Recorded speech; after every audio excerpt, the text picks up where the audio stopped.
Bom dia, meus lindos, minhas lindas. Estamos aqui adaptando, estou na roça ainda, então estamos adaptando aqui as aulas, como é que a gente vai fazer. Estou em cima da casa da árvore para ver se eu consigo dar jeito aqui de dar aula, porque de um lado é zoada, de outro a internet que é muito ruim, né?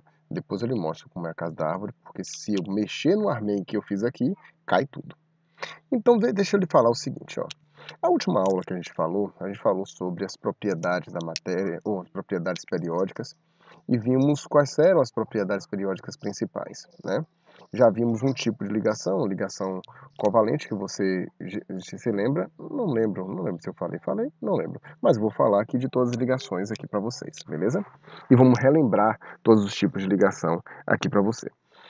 Dentre essas ligações químicas que a gente precisa ter a noção é da tabela periódica, certo? É a tabela periódica que vai dar o embasamento para a gente perceber se que tipo de ligação é e as características da ligação, beleza? Nesse caso, existem dois tipos de ligação que você vai ver. Existe a ligação, as ligações interatômicas e as ligações intermoleculares. Espero que você esteja ouvindo direitinho, mas pelo que eu estou vendo aqui no meu aparelho, está chegando o som tranquilamente. E não está captando outros sons aqui que estão aparecendo, ainda bem que dá para gravar essa aula. As ligações interatômicas, então, elas servem para quê? Elas servem para formar a molécula. Então, no resumão, a gente tem as ligações interatômicas que formam moléculas, formam as substâncias em si. Dentre aí, existem três tipos: ligação iônica, ligação metálica, ligação covalente. Como é que você vai identificar cada tipo de ligação? A ligação iônica é uma ligação feita de metal com ametal. Ligação metálica é a ligação feita de metal com metal. E ligação covalente, eu esqueci de colocar aqui, ó, eles são mais eletronegativos, é quando a gente tem o que a gente chama de compartilhamento de elétrons, certo? Então você vai ter aqui ametal com ametal, hidrogênio com ametal, hidrogênio com hidrogênio. Ou seja, você não tem uma eletropositividade suficiente para que exista uma perda de elétrons. Mas em todas as ligações interatômicas que a gente vai aprofundar, isso aqui é um resumão que você está tendo, você vai ter uma ligação para formar moléculas, beleza? Já ligações intermoleculares, as moléculas elas se ligam, né, na intenção de formar um estado físico. Gente, quais são os estados físicos? Eu tenho estado sólido, líquido e gasoso. Beleza? Para você identificar se vai ficar mais forte ou mais fraca esse tipo de ligação, a gente tem que observar se a molécula vai ficar polar, mais polar ou menos polar, e a gente consegue ver os vários tipos de ligação. Importante, a gente não está falando ainda dos tipos de ligação intermolecular. Para a gente conseguir entrar, a gente precisa perceber como é o tipo da molécula, beleza? Como é a molécula, se a molécula é mais forte, ou se a molécula é polar, se a molécula é apolar, para identificar uma ligação intermolecular mais forte ou mais fraca. Quanto mais forte for a ligação intermolecular, mais sólido, mais tendendo a ficar sólido, a substância fica, beleza? Continuando, eu tenho o seguinte. Eu tenho aqui ligações termoleculares. Essas ligações termoleculares, então, definem o estado físico da substância. Então, define o estado físico como se está sólido, líquido ou gasoso. Dos tipos de ligação que a gente já viu e que provavelmente você já ouviu falar, peraí que tem muriçoca me pegando.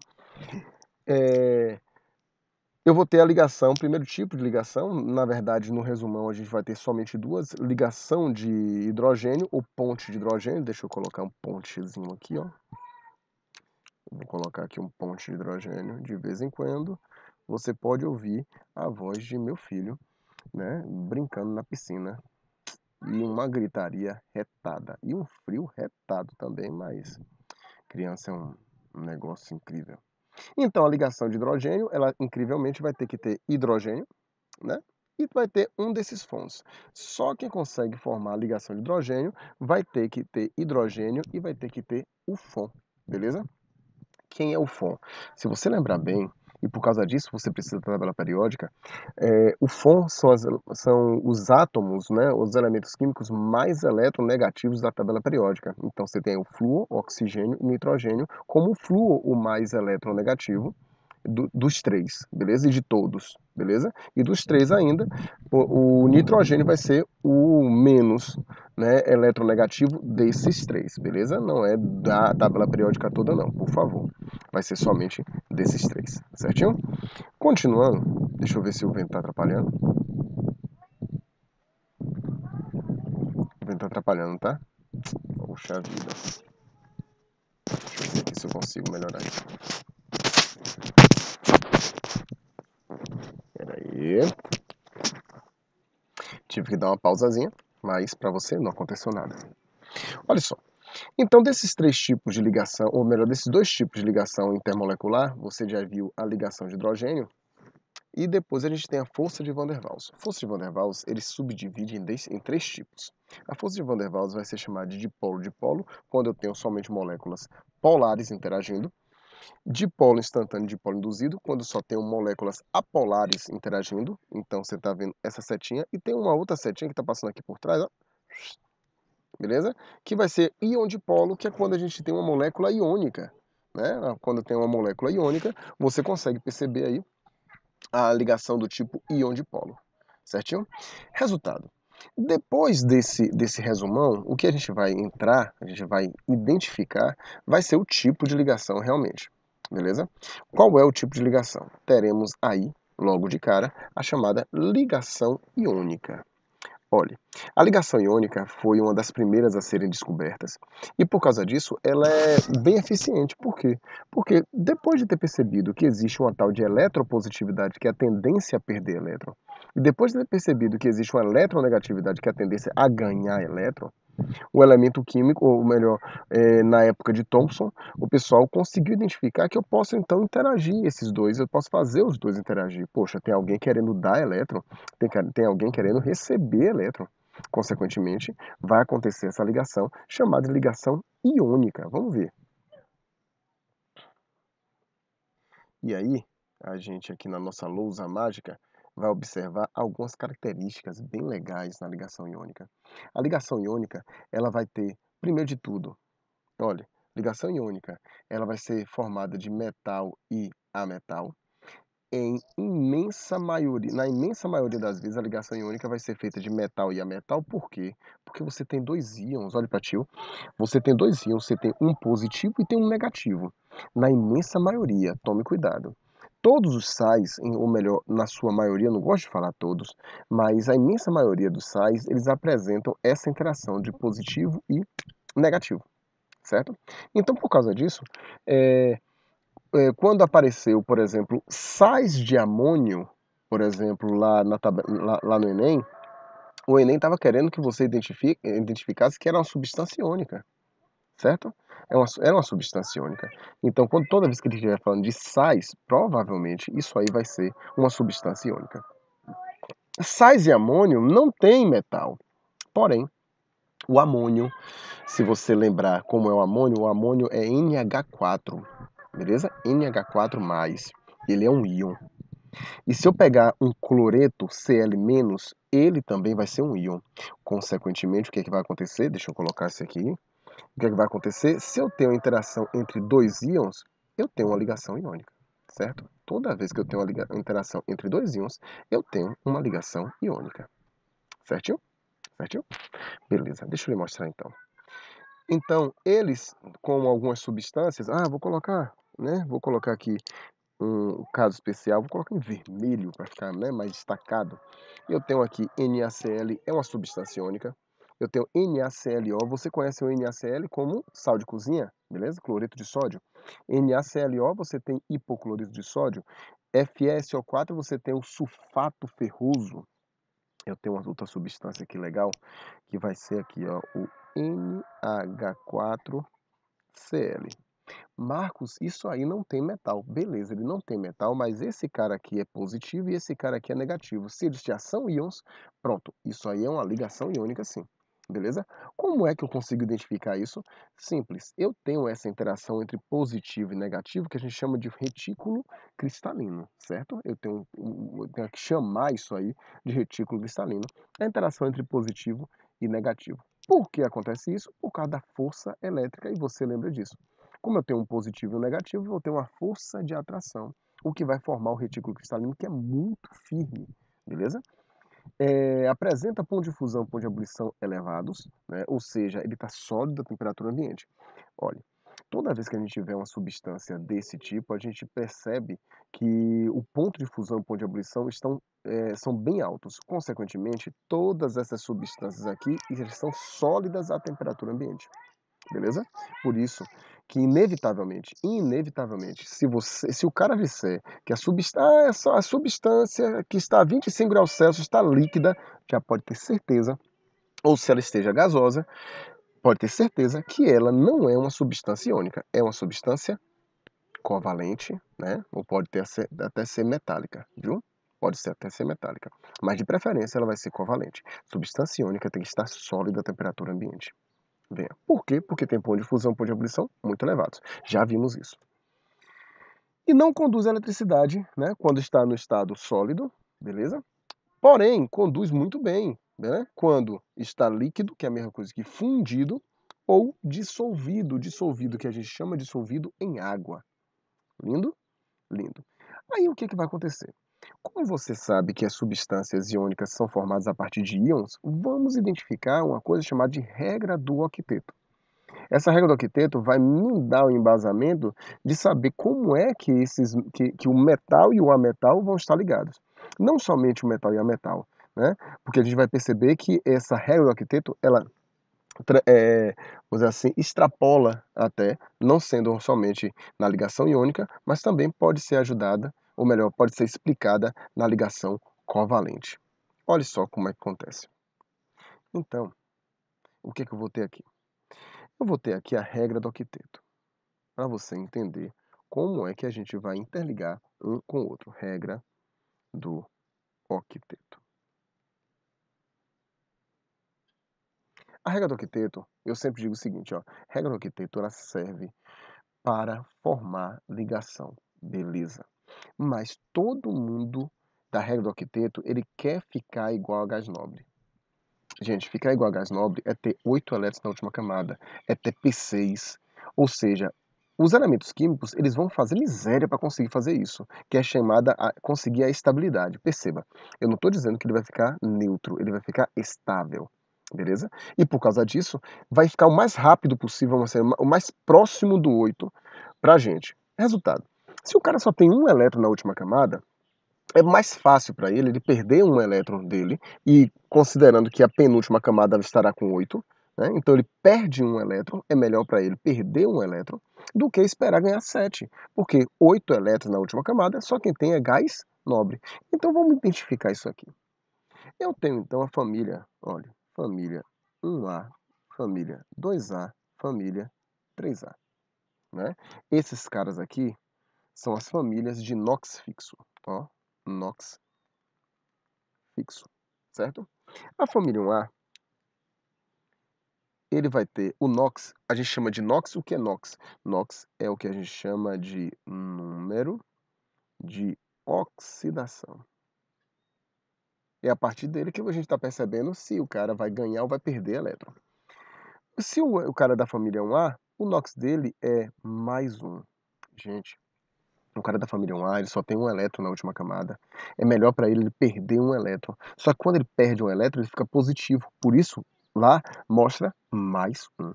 Se então eu estiver na família 2A, é muito melhor para ele perder 2 do que ganhar 6. Então vamos ver como é que funciona. Na família 2A, o NOx dele vai ser mais 2, correto? O NOx dele fica mais 2. Como assim o NOx fica mais 2? Ele vai perder 2 elétrons. A gente chama esse cara aqui de um elemento que é monovalente positivo. Esse daqui é bivalente positivo. Esse daqui, ó, vai ser trivalente positivo. Marcos, por quê? Porque é mais fácil ele perder 3 do que ganhar 5. E esses NOx são NOx fixos, beleza? Esses daí são NOx fixos. Vamos nessa. Continuando, tive que pausar um pouquinho aqui, mas para você não aconteceu praticamente nada, porque tinha um galo miserável fazendo uma zoada retada aqui do meu lado. Mas vamos lá. Na família 4A, né, você vai ter um NOx variável. Por quê? Porque se o cara tem 4 elétrons somente,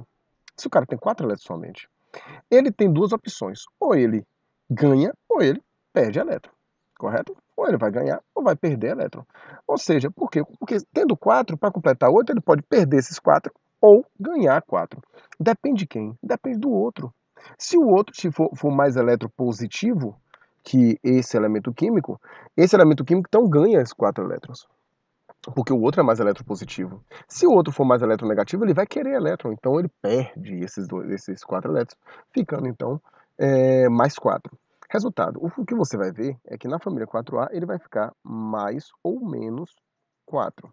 Você consegue já identificar se o cara vai ser mais eletronegativo ou mais eletropositivo que um elemento químico da família 4A. Elemento químico da família 4A, e lembre, família 4A, eu tenho quem? Carbono, família do carbono, e o carbono como representante principal, beleza? E aí, olha só que lindo. Na família 5A, ele já tem 5 elétrons. Olha, ele já tem 5 elétrons. Qual é a preferência dele? É melhor para ele ganhar 3. E no momento que ele ganha 3, ele vai ficar o quê? Menos 3. Eu vou colocar isso aqui como NOx preferencial, ou NOx principal. Então, olha só. Eu vou ter aqui, ó, menos 3. Porém, ele pode até perder os 5 elétrons dele.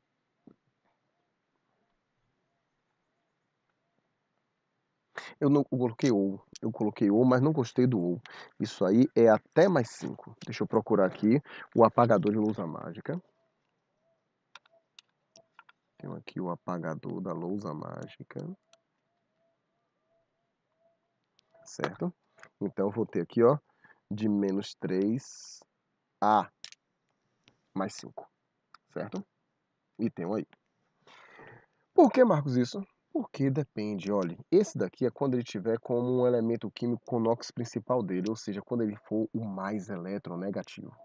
E quando a gente forma uma substância, for substâncias inorgânicas, toda vez que a gente forma substâncias inorgânicas, a parte negativa fica mais para, deixa eu ver você que está olhando, fica mais para a sua direita, beleza?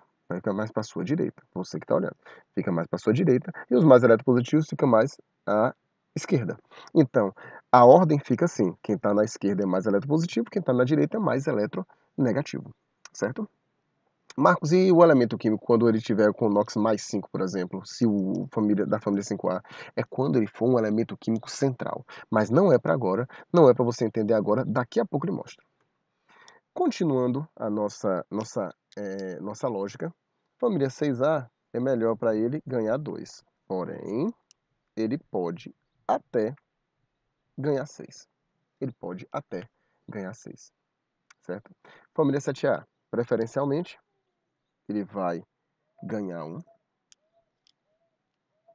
mas pode perder até os 7. E família 8A? Família 8A, preferencialmente, ele vai fazer o quê? Nada. Ele já tem 8 elétrons. Consequentemente, se ele já tem 8 elétrons, ele já está lá, não vai ganhar nem perder elétron. Ele já está estável, ele já está como ele deve estar. Beleza? Tudo tranquilo aí. Marcos, como é que isso funciona? Eu gosto da regra do cruz credo. Calma aí que eu vou passar a página, né? Mas pra gente, pra você aí, vai ficar parecendo mágica. Olha só. Pan é mágica. Olha só. A formação das substâncias. Como é que a gente vai formar uma substância? Olha, você tem primeiro uma ligação iônica, você vai ter alguém querendo dar elétron, alguém querendo receber elétron. Então, por exemplo, de uma forma bem fácil e dos principais que você conhece, eu tenho aqui o Na querendo se ligar ao Cl, certo? E aí eu peço para que você identifique que família é o sódio. Você vê lá que o sódio é da família 1A. Qual o NOx da família 1A? O NOx da família 1A é mais 1. E o cloro? O NOx é menos 1, certo? O que vai acontecer? Poxa, tem o sódio doando um elétron para o cloro receber. Oxe, eu junto os dois e formo o NaCl. Ah, muito fácil, Marcos. Perfeitamente, muito fácil. Muito fácil. Beleza? E eles vão manter esse NOx. Na mais e Cl menos. Certo? Mas e se eu não tiver essa combinação perfeita? Como?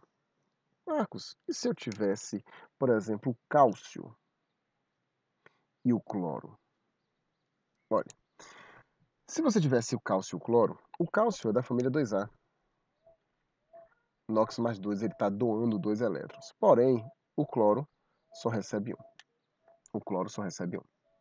E o que que vai fazer? Poxa, se o cloro não dá conta do cálcio, então ele pede ajuda a outro cálcio. Desculpe, a outro cloro. Beleza? Se o cloro não dá conta do cálcio, ele pede ajuda a outro cloro. Como assim? Esse daqui está doando 2 elétrons. Então, eu vou formar isso aqui, que eu normalmente chamo de cruz-credo, que é quando o NOx vira índice. O NOx aqui vai virar índice. O NOx aqui vai virar índice, certo? Como assim? A fórmula vai ser, então, Ca1, ou seja, olha, o 1 está aqui. Eu não preciso colocar o número 1. Cl2. O índice aqui é 1, o índice aqui é 2. Gente, o índice, ele está indicando para você a quantidade, certo? O índice está indicando para você a quantidade. Consequentemente, os sinais positivos ou negativos aqui não vão interferir, ou melhor, não vão ser considerados. Porque se é quantidade, você não vai ter uma quantidade negativa, nem de cloro, nem de cálcio, certo? Então, por causa disso, o cloro, ou melhor, o índice, melhor, o NOx do cloro vai para o cálcio sem sinal, ou seja, em módulo, porque está identificando quantidade, e você não vai ter uma quantidade de elementos químicos, uma quantidade negativa. E assim como o mais 2 vai para o cloro e virou somente 2. Você está vendo isso aqui assim, ó. Tuco, tuco. A fórmula, então, dessa substância, conhecida como cloreto de cálcio, vai ser CaCl2. Marcos, vem cá. E se eu tivesse mais um exemplo do tipo... E se eu tivesse isso aqui? Ca...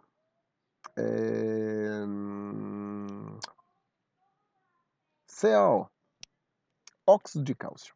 Óxido de cálcio. Você olha lá na tabela periódica e confere comigo. Ele é mais 2 e esse é menos 2. Marcos, eu preciso fazer o cruz-credo? Eu preciso fazer isso aí mecanicamente? Não, o cruz-credo é uma coisa lógica. Esse daqui está doando 2, então preciso de 2 cloros, porque cada cloro recebe 1. Esse daqui está doando 2, mas esse daqui aguenta 2. Opa, então não preciso fazer o cruz-credo. Eu não vou ter o Ca2O2, eu vou ter o CaO. Não preciso fazer o cruz-credo. Porém, se eu tiver NOx diferentes, eu tenho que chegar e cruzar esses bichos. Exemplo, se eu pego agora alumínio e enxofre, alumínio e enxofre. Se eu tenho alumínio e enxofre, eu vou ter o alumínio com NOx. Deixa eu puxar aqui, ó. O NOx do alumínio é mais 3. O NOx do enxofre é menos 2. Agora eu vou ter que fazer um cruz-credo. Opa, esse cruz-credo vai ser muito fácil. Fácil demais. Isso aqui vem para cá. E isso aqui vai para cá. A fórmula, então, vai ser, ó, Al2S3. Então, para você chegar e formar essa substância, você vai precisar de 2 alumínios e 3 enxofres. Bem, lembrando, esses números que estão aqui embaixo são chamados de índice, beleza? São chamados de índice. Mais uma vez, não sei se você está percebendo, mas todas as vezes que a gente está colocando aqui, está formando substância, sempre o positivo vem na frente. Isso é regra? É regra. Só muda em alguns casos raros, beleza? Como, por exemplo, o NH3, amônia, né? Mas aqui para substâncias iônicas, não. Substâncias iônicas vem sempre primeiro a parte positiva e depois a parte negativa. Deixa eu lhe mostrar mais um exemplo. Se por um acaso, como eu gosto sempre de jogar umas pegadinhas lá para você, eu chego, coloco lá que eu quero que você faça a ligação entre aqui, ó, nitrogênio e potássio. Nitrogênio e potássio. O que vai acontecer? O NOx do nitrogênio é menos 3, família 5A, também coincide com família do nitrogênio. Potássio, família 1A, NOx mais 1. Beleza? O K tá horrível, tá parecendo até um R. Deixa eu melhorar esse K aqui. Não sei se vai melhorar ou vai piorar. Pronto, ficou mais bonito. Resultado. Eu vou fazer o cruz credo. Então vai ficar, ó, esse K vai ficar com 3 e nitrogênio vai ficar 1. Olha só então como vai ficar. A fórmula vai ser K3N. K3N. Marcos, por que você não colocou NK3? Eita, lá vem o vento. Marcos, por que você não colocou NK3? Meu filho, eu lhe falei que quem vem primeiro é a parte positiva, certo? Só que eu estou lhe mostrando aqui, até então, a formação de substâncias binárias. Então, eu tenho aqui, ó, substâncias binárias. Porque o que são substâncias binárias? Formadas apenas por dois elementos químicos. E se eu quiser calcular o NOx de um elemento, de uma substância ternária, olhe só que lindo. Eu vou colocar então uma substância iônica ternária, viu? Eu vou colocar aqui, por exemplo, o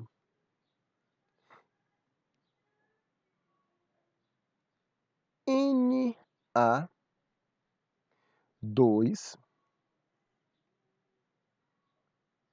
Na2SO4. Eu tenho aí o sulfato de sódio. Sulfato de sódio. Como é que você calcula o NOx desses fios de uma égua? Olha, muito fácil. Eu vou calcular o NOx primeiro das extremidades, beleza? Que normalmente vai ser um NOx fixo. Algumas vezes você tem que decorar, infelizmente, viu? Mas na sua grande maioria das vezes vai ter NOx fixo. Então, vou calcular primeiro as extremidades, depois eu puxo para calcular o NOx central.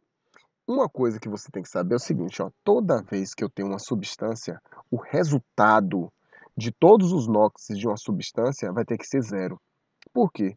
Está indicando que se o cara ganha ou perde elétron dentro de uma molécula, o resultado final é que não vai sobrar carga. Não vai sobrar carga. Então vai ficar sempre zero, tanto a parte positiva quanto a parte negativa.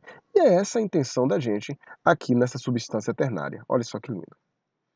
Eu vou ter aqui o oxigênio com NOx menos 2.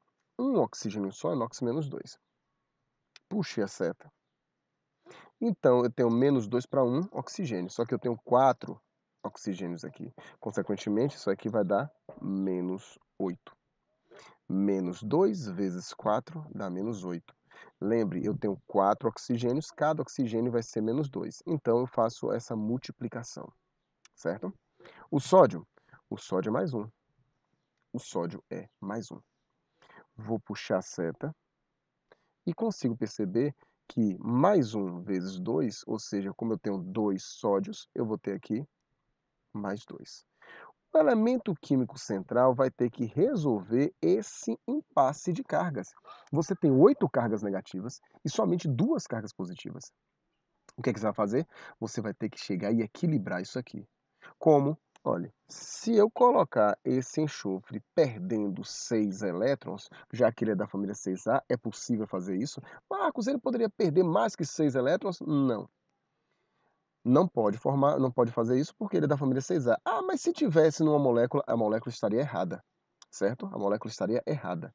Isso aí é maluquice, beleza? Então os elementos químicos eles são formados a depender da família que ele tem, a depender da quantidade de elétrons que ele tem na última camada.